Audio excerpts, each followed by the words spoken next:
Hello friends, welcome to our channel physics well. तो इस lecture में पढ़ेंगे हम लोग सबसे पहले फर्मेंटेशन। तो स्टार्ट करते हैं। फर्मेंटेशन कब होता है? एनएरोबिक कंडीशन में। ठीक है, जब एनएरोबिक कंडीशन आता है तभी क्या होता है? फर्मेंटेशन टेक प्लेस होता है। ठीक है, बात समझे? फर्मेंटेशन कब होता है? जब एनएरोबिक कंडीशन होता है तो क्या होता है? फर्मेंटेशन होता है। एनएरोबिक कंडीशन का मतलब है कि जब ऑक्सीजन नहीं है, यही ऑक्सीजन बहुत कम है। ठीक है, एब्सेंस ऑफ ऑक्सीजन या लैक ऑफ ऑक्सीजन। ठीक है, एब्सेंस ऑफ ऑक्सीजन में भी होगा फर्मेंटेशन और लैक ऑफ ऑक्सीजन में भी क्या होता है? फर्मेंटेशन अकर होता है। क्लियर है? तो फर्मेंटेशन कब होता है समझिए आपको। फर्मेंटेशन कब होता है भाई? एनएरोबिक कंडीशन में। ठीक है, तो जब एनएरोबिक कंडीशन आता है, ठीक, एनएरोबिक कंडीशन होता है तो क्या होता है? इससे फर्मेंटेशन होता है। फर्मेंटेशन में क्या बनता है उसको देखेंगे अब। ठीक है, तो जब एनएरोबिक कंडीशन, ठीक है, जब एनएरोबिक कंडीशन आता है तो क्या होता है? इससे फर्मेंटेशन होता है। ठीक है, अब बात करेंगे, देखो कि आखिर में फर्मेंटेशन से बनता है क्या है, इससे क्या होता है। ठीक है, तो फर्मेंटेशन जो होता है, ठीक है, फर्मेंटेशन टू टाइप होता है भाई। ठीक है, एक तो मतलब ऑक्सीजन बहुत कम, एक क्या है? ऑक्सीजन बहुत कम है, मतलब लैक ऑफ ऑक्सीजन, या फिर बोल सकते हैं हम लोग एब्सेंस ऑफ ऑक्सीजन। ठीक है, तो आप समझो कि जो हम लोग ग्लाइकोलिसिस पढ़े थे कि ग्लाइकोलिसिस का प्रोडक्ट क्या था? Pyruvic acid. ठीक है, तो उसका क्या देखो, अगर देखो पायरुविक एसिड जो कि हम लोग का है पायरुविक एसिड, क्लियर है ना? तो अगर देखो पायरुविक एसिड अगर, ठीक है, अगर लैक ऑफ ऑक्सीजन है, अगर क्या है भाई, देखो आप, अगर लैक ऑफ ऑक्सीजन है तो क्या होगा, और अगर एब्सेंस ऑफ ऑक्सीजन है तो इससे क्या होगा उसको देखेंगे, क्या बनेगा उसको देखेंगे। ठीक है, सबसे पहले कंडीशन लेते हैं कि एब्सेंस ऑफ ऑक्सीजन। अगर देखो ऑक्सीजन एब्सेंस है, ठीक है, ऑक्सीजन नहीं है प्रेजेंट, तो एब्सेंस ऑफ ऑक्सीजन में क्या बनेगा उसको सबसे पहले देखेंगे। ठीक है, अगर समझ मान लो कि ऑक्सीजन नहीं है, ठीक है, ऑक्सीजन एब्सेंट है, ठीक है, तो इससे क्या बनता है? देखो पायरुविक एसिड किस में होता है कन्वर्ट, आपको समझना है कि आखिर में पायरुविक एसिड, ठीक है, पायरुविक एसिड किस में होता है कन्वर्ट। तो अगर एब्सेंस ऑफ क्या है? एब्सेंस ऑफ अगर देखो ऑक्सीजन है, ठीक है, तो इसमें क्या होता है? पायरुविक एसिड किस में होता है कन्वर्ट? इसमें अल्कोहल में, मतलब इथेनॉल प्लस CO2 में क्या होता है? कन्वर्ट होता है। बात समझे? तो अगर एब्सेंस ऑफ क्या है? एब्सेंस ऑफ ऑक्सीजन है तो किस में होता है कन्वर्ट? इथेनॉल में।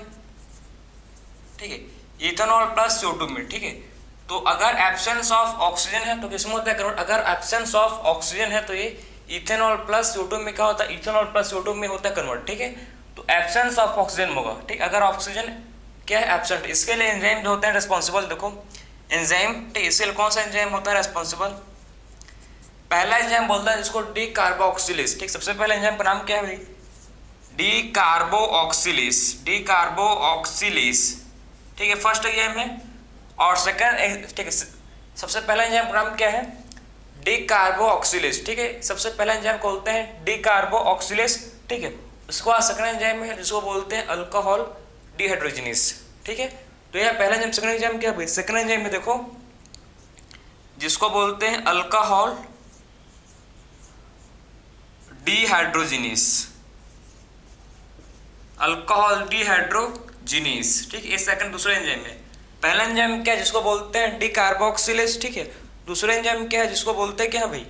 Alcohol dehydrogenase. ठीक है, क्या बोलते हैं इसको? अल्कोहल डिहाइड्रोजिनेज बोलते हैं। इससे क्या बना? देखो इसमें क्या होता है, इसमें क्या होता है आप समझो, इसमें आप समझना है कि इसमें NADH, NADH से क्या बनता है? NAD। क्लियर है? तो इसमें क्या बनता है समझो, इसमें फॉर्म होता है क्या? इसमें फॉर्म होता है NADH से। NADH से क्या बनता है भाई? इसमें NADH से बनता है क्या? NADH से बनता है इसमें NAD प्लस। ठीक है, मतलब क्या हो रहा है इसका? ऑक्सीडेशन। ऑक्सीडेशन का मतलब क्या? मैं बार बार बोलता हूँ आपको, ऑक्सीडेशन का मतलब है रिमूवल ऑफ क्या? रिमूवल ऑफ इलेक्ट्रॉन, और क्या बोल सकते हो आप? Removal of hydrogen. ठीक है, या फिर बोल सकते हो आप addition of oxygen, is known as oxidation. तो इसमें क्या हो रहा है? देखो इसमें रिमूवल ऑफ हाइड्रोजन, उसीलिए इसमें, ठीक है, NADH से क्या बन गया? देखो NADH से बन गया NAD। क्लियर है? तो इसमें क्या बन गया? NAD plus. ठीक है, NADH से क्या बन गया? NAD plus. क्लियर है? तो एक आप होगा भाई, देखो अगर ऑक्सीजन एब्सेंट है, अगर ऑक्सीजन प्रेजेंट है, ऑक्सीजन अगर एब्सेंट है, ठीक है, तो अगर ऑक्सीजन एब्सेंट है तो इससे क्या होगा? पायरुविक एसिड किसमें कन्वर्ट? पायरुविक एसिड हो कन्वर्ट किसमें? इथेनॉल प्लस CO2 में, कार्बन डाइऑक्साइड। ठीक है, और कौन सा एंजाइम इसका रिस्पॉन्सिबल है? एंजाइम का नाम क्या है? पहला एंजाइम है डी कार्बोक्सिलेज, दूसरे एंजाइम को बोलते हैं अल्कोहल डिहाइड्रोजिनेस। ये एंजाइम क्या होता है इस प्रोसेस को कराने के लिए, ठीक है, ये प्रोसेस को कराने के लिए क्या होता है एंजाइम रेस्पॉन्सिबल है, ठीक है। तो एंजाइम क्या है भाई, इस प्रोसेस को कराने के लिए एंजाइम क्या है इसके लिए रेस्पॉन्सिबल है। समझ है आपको, एंजाइम क्या है इस प्रोसेस को कराने के लिए क्या है भाई, एंजाइम रेस्पॉन्सिबल है, ठीक है। समझ आया आपको। अब बात करेंगे देखो इसको, ठीक है। तो अब बात करेंगे कि अगर लैक ऑफ ऑक्सीजन, अगर क्या है देखो, अगर सेकंड सिचुएशन आ गया लैक ऑफ ऑक्सीजन, ऑक्सीजन की कमी है, ऐसा कहाँ होता है देखो, एक किस्म होता है, ये होता है ईस्ट में, ठीक है, किस्म होता है, ये होता है ईस्ट में, ठीक है। ईस्ट में क्या होता है, ठीक, ईस्ट में ऑक्सीजन एब्सेंट होता है, उसमें उसमें एनारोबिक होता है। उसमें क्या होता है, अगर ईस्ट में क्या होता है, उसमें ऑक्सीजन एब्सेंट होता है, उसमें उसमें क्या होता है एनारोबिक फर्मेंटेशन होता है। समझ गए ना, किस्म होता है ईस्ट में, क्योंकि ईस्ट में क्या होता है ऑक्सीजन नहीं होता, उसमें उसमें क्या होता है एनएरोबिक, क्या होता है उसमें एनएरोबिक, ठीक है, फर्मेंटेशन उसमें ऑकर होता है। अगर बात करूँ मैं देखो लैक ऑफ ऑक्सीजन, अगर देखो मैं बात करूं आपको लैक ऑफ ऑक्सीजन, तो आखिर में लैक ऑफ ऑक्सीजन कहाँ होता है आपको समझना है।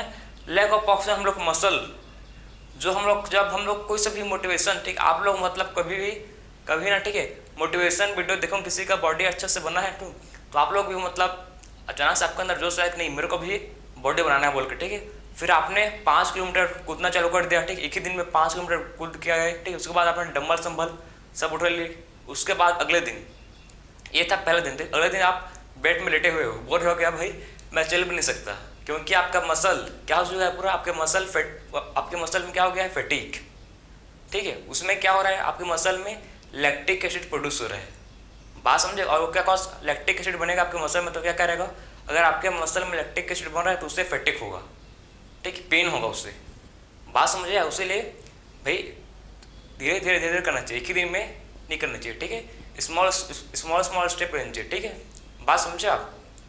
तो इसमें कहाँ तो लैक ऑफ ऑक्सीजन किसमें मसल सेल में, ठीक है। अगर आप एक्सरसाइज करते हो, ठीक है, रनिंग करते हो, ठीक है, तो इससे क्या होता है मतलब आपके मसल तक कोई भी आप स्ट्रॉन्ग, ठीक है, एक्सरसाइज करते हो जिससे आपके मसल तक ऑक्सीजन प्रॉपर नहीं पहुंच पाता, ठीक है। तो उससे क्या होता है आपके मसल में क्या बन जाता है, आपके मसल में जो पार्विक एसिड है वो किसमें होता है, आपके मसल में जो क्या है प्रेजेंट पार्विक एसिड, ठीक है, वो किसमें होता है कन्वर्ट लैक्टिक एसिड में, बात समझे। आपके मसल तक अगर प्रॉपर ऑक्सीजन नहीं पहुंच पाएगा तो आपका मसल में क्या होता है लैक्टिक एसिड बनना शुरू हो जाता है, समझ आया आपको। तो लैक ऑफ ऑक्सीजन कहाँ होता है भाई, ये होता है अपने मसल में, क्लियर है।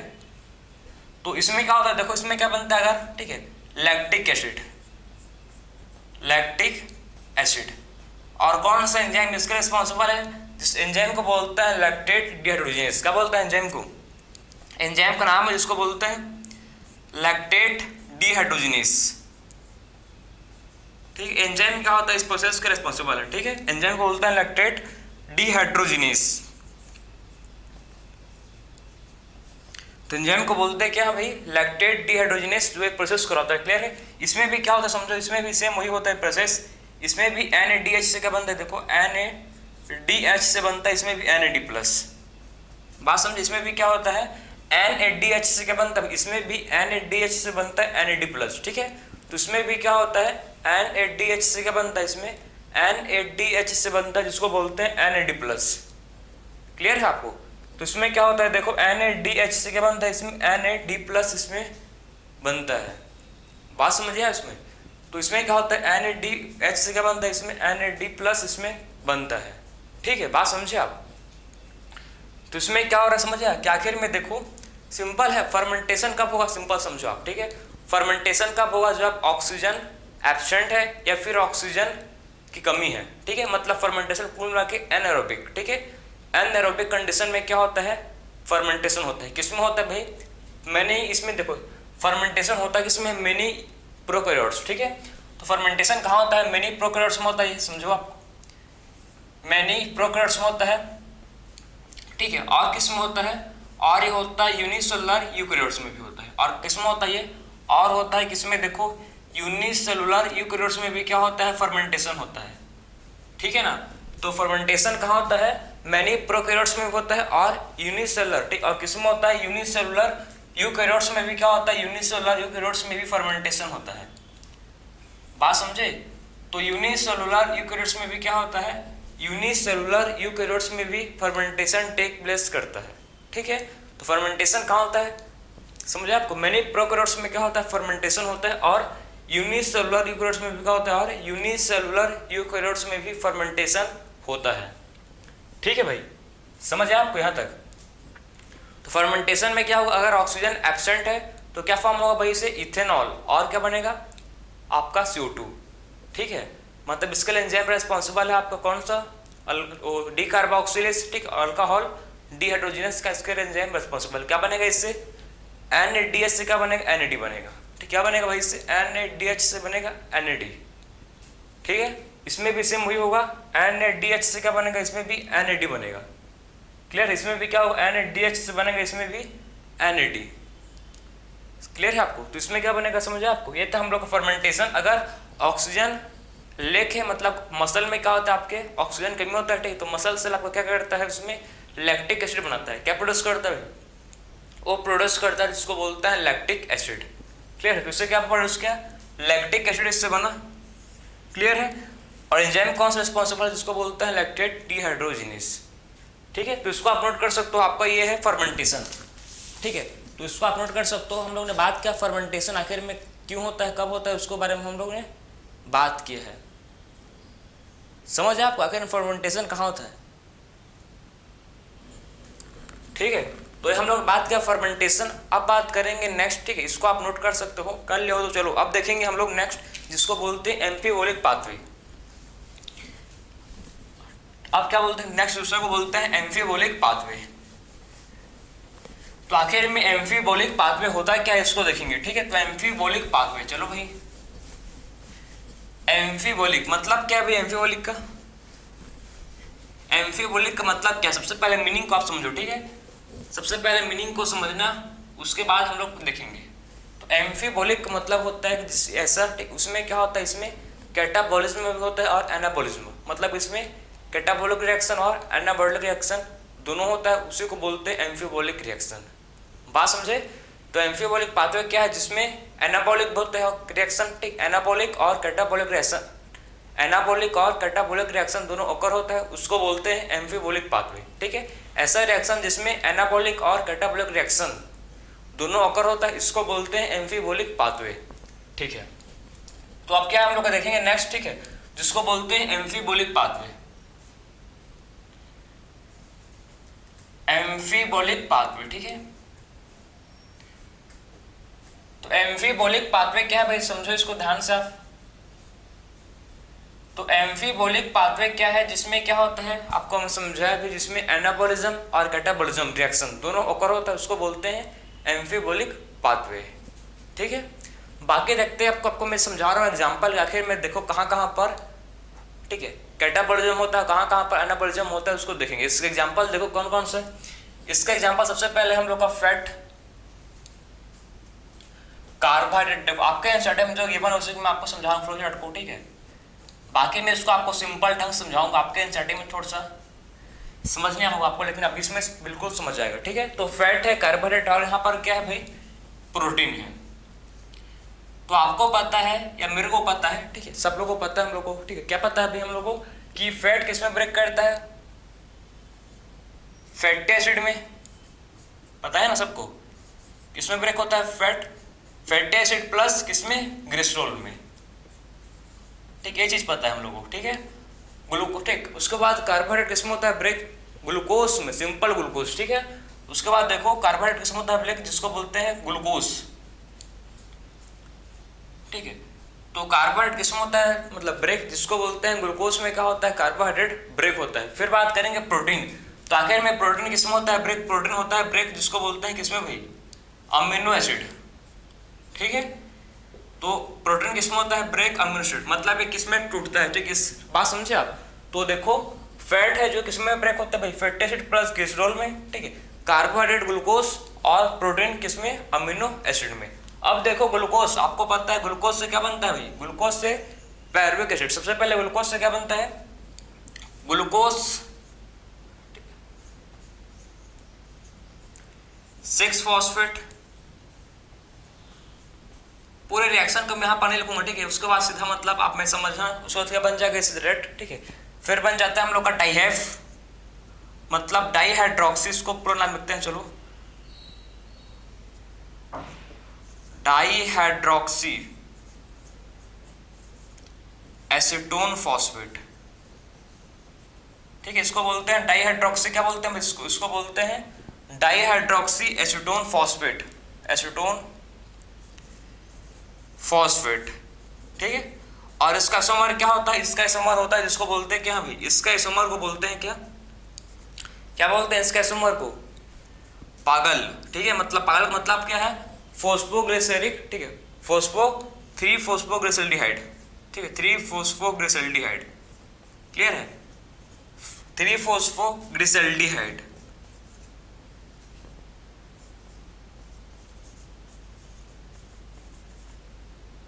ठीक है, तो समझे आपके आखिर में जो ग्लूकोज से क्या बनेगा, देखो ग्लूकोज से हम लोग को बनेगा जिसको बोलते हैं क्या, ग्लूकोज से क्या बनेगा भाई, देखो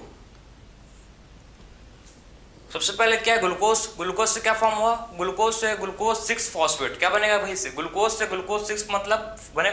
हम लोग ने पूरा मतलब ग्लाइकोलाइसिस पढ़ चुके हैं कि आखिर में कैसे ग्लूकोज से क्या होता है, ऑक्सीडेशन और क्या बनता है, ग्लूकोज का ऑक्सीडेशन होकर बनता है क्या, पायरुविक एसिड। पता है ना, हम लोग पढ़ चुके हैं कि इसमें क्या होता है, ग्लूकोज का पूरा ऑक्सीडेशन होता है और उससे क्या बनता है, जिसको बोलते हैं पायरुविक एसिड। ठीक है, उसके बाद इससे क्या बनता है, देखो फोस्फोग्लिसल्डिहाइड। ठीक है, उसके बाद फोस्फोग्लिसल्डिहाइड का फिर क्या बनता है, ठीक है 3-फोस्फोग्लिसल्डिहाइड, क्लियर है। इसका क्या बनता है, जिसको बोलते हैं पागल। ठीक है, तो फोस्फोग्लिसल्डिहाइड इसका बनता है, इसके बाद इसका बनता है पायरुविक एसिड। फिर क्या बनता है भाई, फोस्फोग्लिसल्डिहाइड का फिर क्या बनता है, देखो फिर फोस्फोग्लिसल्डिहाइड का बनता है पायरुविक एसिड। ठीक है, और फिर उसके बाद क्या होता है, पायरुविक एसिड, आप समझना, उसके बाद पायरुविक एसिड कहाँ एंटर करता है, पायरुविक एसिड एंटर करता है कहाँ पर, ये एंटर करता है, अब सबको पता है कहाँ पर करता है, क्रेब्स साइकिल में। ठीक है, बात समझे। उसके बाद क्या करता है, पायरुविक एसिड एंटर कहाँ करता है, पायरुविक एसिड एंटर करता है कहाँ पर, क्रेब्स साइकिल में, जो पायरुविक एसिड है एंटर करता है। तो इसका मतलब आखिर में इसका समझाने का आपको मतलब क्या है, समझो आप, एम्फीबोलिक को समझाने के लिए आपके एनसीईआरटी में फ्लो चार्ट को गिवन है। ठीक, एम्फीबोलिक रिएक्शन को समझाने के लिए आपके एनसीईआरटी में गिवन है चार्ट। ठीक है, इसमें क्या हो रहा है, देखो इसमें कैटाबोलिज्म, इसमें आपको क्या समझा रहे हैं, सबसे पहले इसमें आपको समझा रहे हैं कि कैसे इसमें कैटाबोलिज्म हो रहा है। कैटाबोलिज्म मतलब समझो कि कैसे फैट ब्रेक कर रहे हैं, किसमें, फैटी एसिड में और ग्लिसरॉल में। ठीक है, पहले समझ गए। दूसरा देखो कार्बोहाइड्रेट, दूसरा में क्या देखो कि कार्बोहाइड्रेट किसमें ब्रेक कर रहा है, ग्लूकोज में, और प्रोटीन किसमें ब्रेक किया भाई, अमीनो एसिड में। ठीक है, आपको पता होना चाहिए, क्या पता होना चाहिए कि ग्लिसरॉल, ठीक, ग्लिसरॉल क्या फॉर्म बनाता है, फिर उसके बाद ग्लिसरॉल बनाता है डाईहाइड्रोक्सी एसीटोन फॉस्फेट। ठीक है, क्या फॉर्म करता है भाई, ग्लिसरॉल फॉर्म करता है डाईहाइड्रोक्सी एसीटोन फॉस्फेट, पता था आपको ये भी। ठीक है, तो ग्लिसरॉल क्या फॉर्म करता है, ग्लिसरॉल फॉर्म करता है जिसको बोलते हैं डाईहाइड्रोक्सी एसीटोन फॉस्फेट। ठीक है, तो ग्लिसरॉल क्या फॉर्म करता है भाई, ये बनाता है डाईहाइड्रोक्सी एसीटोन फॉस्फेट। ठीक है, क्लियर है। उसके बाद देखो आपको समझना है कि इसका आइसोमर क्या है, फोस्फोग्लिसल्डिहाइड। ठीक है, उसके बाद पायरुविक एसिड से, उसके बाद आपको पता होना चाहिए, ठीक है, कि पायरुविक एसिड डायरेक्ट आपको समझ पता होगा, पढ़ोगे तो आपको पता होगा कि पायरुविक एसिड डायरेक्ट एंटर नहीं करता क्रेब्स साइकिल में, आपको पता है ना, पायरुविक एसिड डायरेक्ट एंटर नहीं करता किसमें, क्रेब्स साइकिल में। उससे पहले क्या बनता है, इससे पहले फॉर्म होता है जिसको बोलते क्या है, एसिटाइल कोए। ठीक है, तो उससे क्या फॉर्म होता है, इससे फॉर्म होता है क्या भाई, एसिटाइल कोए, पता था आपको, एसिटाइल कोए। ठीक है, तो एसिटाइल कोए ही क्या, उसके बाद एसिटाइल कोए क्या करता है, एसिटाइल कोए ही, ठीक है, एसिटाइल को ए भी क्या करता है, क्रेब्स साइकिल में एंटर करता है। फिर समझे बात को, pyruvic acid direct Krebs cycle में एंटर नहीं करता, उस पायरुविक एसिड से क्या बनता है, पायरुविक एसिड से बनता है एसिटाइल कोए। ठीक है, और एसिटाइल कोए ही क्या करता है, एसिटाइल कोए ही क्रेब्स साइकिल में एंटर करता है। ठीक है, तो एसिटाइल कोए ही क्या करता है, एसिटाइल कोए ही क्रेब्स साइकिल में एंटर करता है। क्लियर, तो एसिटाइल कोए क्या करता है, वही मतलब क्रेब्स साइकिल में एंटर करता है। ठीक है, तो एसिटाइल कोए क्या करता है, क्रेब्स साइकिल में एंटर करता है। क्लियर है। उसके बाद फैटी एसिड देखो, उसके बाद फैटी एसिड क्या फॉर्म करता है, फैटी एसिड फॉर्म करता है जिसको बोलते हैं क्या, एसिटाइल कोए। ठीक है, क्या फॉर्म करता है, ये फॉर्म करता है एसिटाइल कोए। क्लियर है, तो फैटी एसिड क्या फॉर्म करता है, फैटी एसिड बनाता है एसिटाइल कोई, ठीक है। मतलब इसमें क्या हो रहा है, कैटाबॉलिज्म। इसमें कौन सा रिएक्शन हो रहा है, इसको बोलते हैं, इसमें हो रहा है कैटाबॉलिज्म। क्लियर है। और देखो समझो आप कि अमीनो एसिड, ठीक है, अमीनो एसिड आपको पता होना चाहिए कि अमीनो एसिड क्या फॉर्म करता है, अमीनो एसिड से बनता है क्या, पैरविक एसिड, ठीक है। अमीनो एसिड क्या बना सकता है, अमीनो एसिड से बनता है क्या, अमीनो एसिड से बनता है जिसको बोलते हैं पार्विक एसिड। क्लियर है। तो इसमें देखो समझ गए होगे आप कि कार्बोहाइड्रेट ग्लूकोज, ग्लूकोज से ग्लूकोज 6 फॉस्फेट और उसके बाद ग्लूकोज से ग्लूकोज 6 फॉस्फेट से क्या हुआ, फिर उसको एंटर किया, फिर क्या हुआ, फ्रक्टोज 6 फॉस्फेट। पूरा मतलब क्या है, ग्लाइकोलाइसिस का स्टेप है, ठीक है। उसको मैं शॉर्ट में आपको समझाया हूँ, जो आपके एनसीईआरटी में भी वैसे किया है, ठीक है। आपका एनसीईआरटी में भी शॉर्ट में समझाया, उसे मैं भी शॉर्ट में आपको समझा रहा हूँ, लेकिन ऐसा नहीं कि एनसीईआरटी जैसे आपको प्रॉपर में समझो। हम लोग को पता है ग्लूकोज से क्या बना, फाइनली हम लोग के पास, ठीक है, फॉस्फोग्लिसराइड, और फॉस्फोग्लिसराइड से क्या बनता है, पायरुविक एसिड, ठीक है। उसके बाद पायरुविक एसिड क्या फॉर्म करता है, पायरुविक एसिड फॉर्म करता है एसिटाइल कोई, ठीक। उसमें क्या फॉर्म करता है, क्या लिंक रिएक्शन से एसिटाइल कोई फॉर्म करता है, ठीक, लिंक रिएक्शन। और क्या फॉर्म करता है, उसके बाद देखो, उसके बाद क्या होता है, एसिटाइल कोई ही क्या करता है, एसिटाइल कोई एंटर करता है कहाँ, एसिटाइल कोई एंटर करता है क्रेब्स साइकिल में। उसके बाद क्या होता है, एसिटाइल कोई ही क्या करता है, क्रेब्स साइकिल में एंटर करता है, ठीक है ना। उसके बाद क्या होता है भाई, एसिटाइल कोई ही क्या करता है, क्रेब्स साइकिल में एंटर करता है, ठीक है।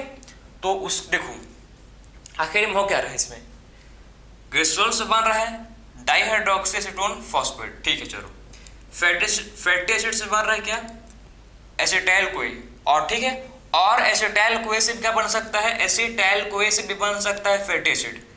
तो इसमें क्या हो रहा है, एनाबॉलिज्म। बात समझे, एसिटाइल कोई से भी क्या बन सकता है, एसिटाइल कोई से भी फैटी एसिड बन सकता है। देखो भाई, एसिटाइल कोई से भी फैटी एसिड बन सकता है, और फैटी एसिड से भी एसिटाइल कोई बन सकता है। मतलब इसमें क्या हो रहा है, इसमें कैटाबॉलिज्म, इसमें कैटाबॉलिज्म, एनाबॉलिज्म, इसमें कैटाबॉलिज्म और एनाबॉलिज्म दोनों रिएक्शन हो रहे हैं। आप समझो इसमें क्या हो रहा है, इसमें देखो आप, इसमें कैटाबॉलिज्म रिएक्शन हो रहा है, ठीक है, और इसमें एनाबॉलिज्म रिएक्शन हो रहा है, ठीक है। उसीलिए इसको बोलते हैं एम्फीबोलिक पाथवे, ठीक है। तो पूरा समझाने का मतलब समझे आपको, क्यों मतलब इतना हम लोग समझे, क्यों आखिर में समझे, क्योंकि आपको एम्फीबोलिक पाथवे का मीनिंग समझाना था मेरे को, क्योंकि आपके एनसीईआरटी में भी सेम वैसे किया, ठीक है। तो समझ में आपको आखिर में क्यों मतलब हम लोग किया, क्योंकि इसमें देखो, इसमें खाली एनाबॉलिज्म नहीं, इसमें एम्फीबोलिक होता है रिएक्शन पाथवे, क्योंकि इसमें एनाबॉलिज्म और कैटाबॉलिज्म, इसमें क्या होता है, इसमें एनाबॉलिज्म और कैटाबॉलिज्म रिएक्शन दोनों होता है, ठीक है। उसीलिए इसको बोलते हैं एम्फीबोलिक पाथवे, क्लियर ना। दूसरे क्या बोलते हैं उसको, एम्फीबोलिक पाथवे इसको बोलते हैं, समझ आपको, ठीक है। तो ये था हम लोग का एम्फीबोलिक पाथवे। अब बात करेंगे हम लोग, छोटा सा टॉपिक है रेस्पिरेटरी क्विसेंट, ठीक, छोटा सा टॉपिक 5 मिनट का बोल सकते हो हाफ, ठीक है, डिस्कस कर लेते हैं। चलो बाकी उसके बाद आपका चैप्टर जो हो कंप्लीट हो जाएगा आपका, ठीक है, रेस्पिरेशन इन प्लांट देखते हैं। चलो भाई, अब हम लोग बचा है लास्ट टॉपिक जिसको बोलता है रेस्पिरेटरी क्विसेंट। तो आखिर में रेस्पिरेटरी क्विसेंट है क्या, इसको देखते हैं, चलो ठीक है। तो रेस्पिरेटरी क्विसेंट, तो आखिर में रेस्पिरेटरी क्विसेंट क्या है भाई, उसको जरा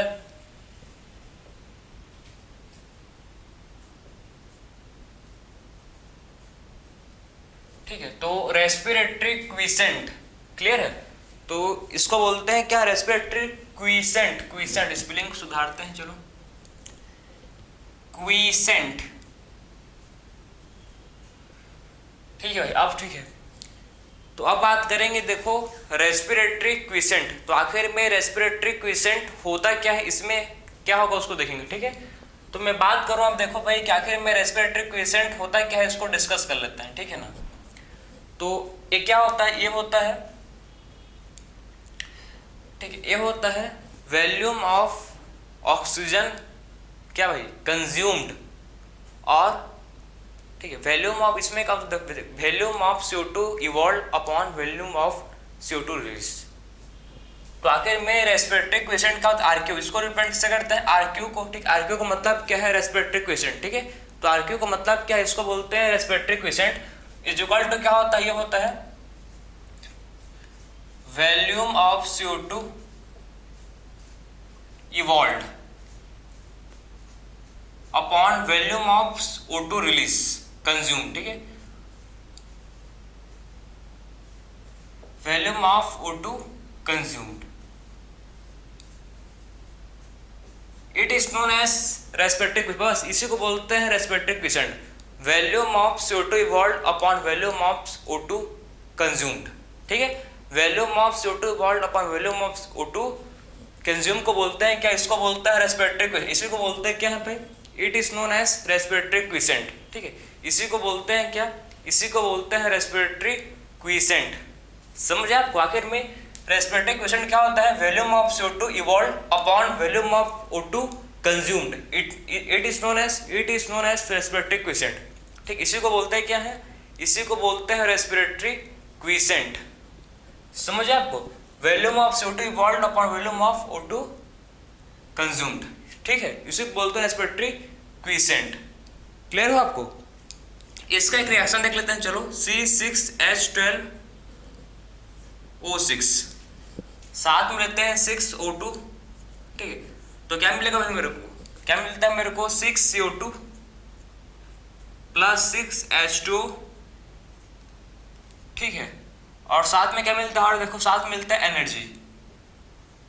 अगर क्लियर, तो अगर मैं देखो इसको रिएक्शन करता हूं तो मेरे क्या मिलता है भाई, देख लो इसको ध्यान से आप। ठीक है, 6CO, ठीक है, C6H12O6 एक क्या है, ग्लूकोज। इसको एक क्या है, ग्लूकोज। पता है ना, ग्लूकोज का फॉर्मूला आपको याद रख लो, अगर आपने बायो तो लिया है 11th में। ठीक है, क्लास 12 नीट भाई आपको हमेशा काम पड़ेगा, क्योंकि ग्लूकोज बिना बायोलॉजी अधूरा है। ठीक है, ग्लूकोज के बिना बायोलॉजी अधूरा है। क्लियर है, तो ग्लूकोज को अपने जहर में अच्छे से उतार लो, क्योंकि हमेशा ही आपके काम आएगा। It is useful for you, क्योंकि आपने बायो सेलेक्ट किया है। ठीक है, तो हमेशा ही आपको काम आएगा, चाहे आप कुछ भी करो, कॉलेज करो कि आपने नीट क्लियर तक कभी कहीं कुछ भी करो। ठीक है, आपका ग्लूकोज का फॉर्मूला हमेशा याद आए, काम आएगा इसका। ठीक है, तो ग्लूकोज है। ठीक है, तो ग्लूकोज इसको आप रिएक्ट करोगे, ठीक, ग्लूकोज प्लस 6O2 को आप करोगे तो क्या मिलेगा आपको, 6CO2 plus 6H2O plus energy. तो इसका मैं अगर निकालूं, इसका अगर मैं देखो रेस्पिरेटरी, अगर इसका मैं रेस्पिरेटरी क्विसेंट निकालूं तो इसका मैं रेस्पिरेटरी क्विसेंट कैसे निकालूंगा, देखो इसको। ठीक है, तो ये क्या हो गया हम लोग का, ये हो गया हम लोग का देखो वॉल्यूम ऑफ CO2 इवॉल्व। ठीक है, कितना है भाई, RQ। देखो सबसे पहले RQ लिखते हैं, तो RQ कितना है, देखो वॉल्यूम ऑफ CO2 इवॉल्व कितना है, 6CO2 है। ठीक है, और वॉल्यूम ऑफ O2 कंज्यूम कितना है, 6O2 है। कितना मिल गया भाई, 1। कितना मिल गया मेरे को, मिल गया 1। ठीक है, ठीक है, तो ऐसे निकालते हैं किसको, ये होता हम लोग का है रेस्पिरेटरी, इसी को निकालते, इसी को बोलते हैं रेस्पिरेटरी क्विसेंट। ठीक है, बात समझे आखिर में कैसे फॉर्मूला यूज करते हैं, कैसे इसको निकालते हैं, बहुत सिंपल है, बहुत सिंपल है। क्लियर है, तो वॉल्यूम आपको मतलब फॉर्मूला याद रहेगा कि volume of CO2 evolve upon volume of O2 consumed. ठीक है, तो RQ क्या होता है, रेस्पिरेटरी क्विसेंट होता है volume of CO2 evolve upon volume of O2 consumed. ठीक है भाई, ठीक है ना। अब देखो इस एग्जांपल आपके एनसीईआरटी में कुछ गिवन है, फैट का जो रेस्पिरेटरी क्विसेंट होता है। ठीक है, फैट का रेस्पिरेटरी क्विसेंट लेस देन 1 होता है। फैट का रेस्पिरेटरी क्विसेंट कितना होता है, लेस देन 1 होता है। ठीक है, तो इसको देखो आपकी फैट का जो रेस्पिरेटरी क्विसेंट है, ठीक है, रेस्पिरेटरी क्विसेंट वो लेस देन 1 होता है। ठीक है, एग्जांपल आपके एनसीईआरटी में गिवन है ट्राइपाल्मिटिन, आपके एनसीईआरटी में गिवन ट्राइपाल्मिटिन का आपके एनसीईआरटी में दिया है, इसका क्या दिया है, इसका रेस्पिरेटरी क्विसेंट जिस कितना है भाई 0.7। इंपॉर्टेंट। ठीक है, आपको क्वेश्चन आ सकता है कि ट्राइपाल्मिटिन का कितना होता है रेस्पिरेटरी क्विसेंट, तो आपको पता होना चाहिए कि 0.7। ठीक है, 0.7 क्या होता है, उसका रेस्पिरेटरी क्विसेंट होता है। ठीक, ट्राइपाल्मिटिन फैट है। क्लियर है, तो फैट का जो रेस्पिरेटरी क्विसेंट कितना होता है, फैट का रेस्पिरेटरी क्विसेंट लेस देन 1 होता है। क्लियर है, इसका क्या होता है भाई, लेस देन 1 होता है फैट का। ठीक है, क्या रेस्पिरेटरी क्विसेंट। बात करो प्रोटीन, तो प्रोटीन का 0.9 होता है। कितना होता है, प्रोटीन का होता है 0.9। ठीक है, कितना होता है प्रोटीन का होता है 0.9। कितना होता है, 0.9 होता है प्रोटीन का। क्लियर है, तो ये आपका कुछ एग्जांपल आपके एनसीईआरटी में गिवन था जो मैं आपको समझाया। क्लियर, जो आपके एनसीईआरटी में गिवन उसी को मैं आपको समझाया प्रॉपर 1 to Z। क्लियर है, ऐसे आउट ऑफ सिलेबस नहीं है जो आपके एनसीईआरटी में, उसी को मैं, क्वेश्चन तो आपके एनसीईआरटी से आना है, तो बाहर पढ़ के आपको मतलब आपके पास केमिस्ट्री पढ़ना है आपको। ठीक, फिजिक्स पढ़ना है, आपको ऐसा थोड़ा है कि बायोलॉजी पढ़ना है, नहीं भाई आपको बहुत पढ़ना है, ठीक है। तो इतना पढ़ो जितना आपके एग्जाम में आए, ज़्यादा पढ़ के भी कोई मतलब नहीं है, ठीक है। पढ़ना ही चाहो तो पढ़ सकते हो, मैं थोड़ी मना करने वाला हूँ, ठीक है, बस आपको मैं समझा रहा हूँ, ठीक है। तो ये हो गया हम लोग का रेस्पिरेटरी क्विसेंट, ठीक है भाई। तो हम लोग ने बात की इस लेक्चर में कि आखिर में सबसे पहले बात की कि सबसे पहले पढ़े हम लोग कि कैसे फर्मेंटेशन क्या होता है, ठीक है, फर्मेंटेशन कैसे होता है उसको देखिए, उसके बाद देखिए एम्फिबोलिक पाथवे, उसके बाद देखिए हम लोग रेस्पिरेटरी क्विसेंट, ठीक है, कंप्लीट किए हैं अच्छे से पूरा। सो मिलते हैं नेक्स्ट लेक्चर में, राधे राधे।